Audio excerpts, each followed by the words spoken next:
Di Hulu Kelang ni demografi yang berbeza dengan kawasan saya yang sebelum ini di Bukit Melawati, kawasan Bandar. Tapi Hulu Kelang ini adalah pusat bandar di kawasan Lembah Kelang. Dan rata-rata saya lihat isu yang terkait dengan soal pembangunan, soal infrastruktur, kemudahan awam, dan sebahagian besar pengundi saya 49% adalah golongan wanita dan 48% daripada 71,000 pengundi adalah anak muda. Jadi saya akan memfokuskan kepada pembangunan wanita dan juga anak muda serta menambah baik infrastruktur di kawasan Dun Hulu Kelang ini.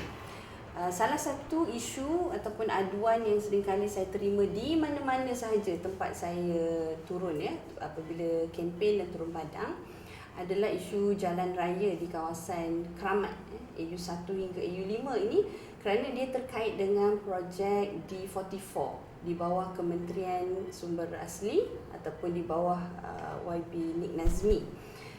Saya telah mendapat jaminan beliau ketika beliau turun membantu kempen saya 2 hari lepas bahawa isu ini boleh diselesaikan segera. Kes ini dah berlarutan 7 ke 8 tahun. Kawasan jalan raya ini tidak berturap selama 7 ke 8 tahun kerana projek bawah tanah di bawah Jabatan Pembentungan, penggantian paip di sepanjang jajaran jalan tersebut.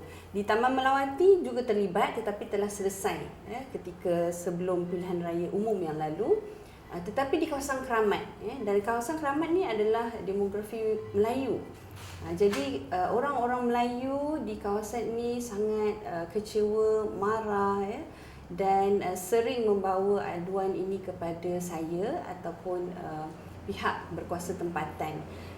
Saya akan menjadikan ini sebagai fokus dan tumpuan saya kerana ini yang menjadi isu yang hangat di akar umbi ataupun yang diperkatakan oleh penduduk setempat di sini.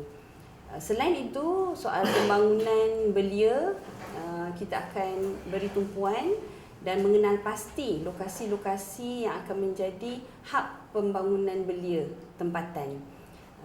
48% belia di sini yang rata-rata membangkitkan soal kemudahan awam, fasiliti sukan, tempat untuk mereka beriadah. Jadi kerana ini adalah sebahagian daripada kehidupan harian mereka, pembangunan insan mereka, pembangunan jati diri mereka yang melibatkan kebersamaan bersama kawan-kawan, rakan sebaya, remaja dan juga anak muda. Jadi ini akan jadi tumpuan saya.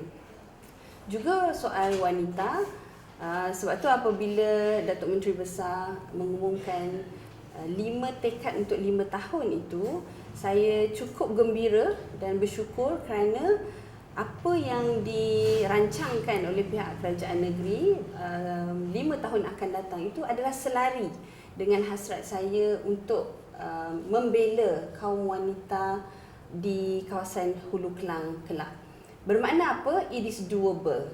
Kerana apa yang saya rancang turut sama disokong dan telah pun dirancang oleh pihak kerajaan negeri, bermakna apa yang bakal saya laksanakan itu boleh dilaksanakan oleh saya sendiri disokong oleh bantuan ataupun dasar kerajaan negeri Selangor.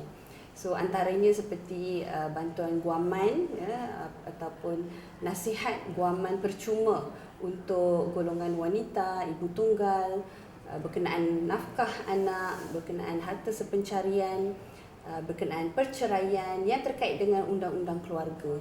Ini antaranya. Tetapi insya-Allah dalam masa terdekat ini saya akan membentangkan dan mengumumkan tekad Hulu Kelang ataupun agenda saya untuk Hulu Kelang secara lebih spesifik dan akan melibatkan semualah rakan-rakan media juga.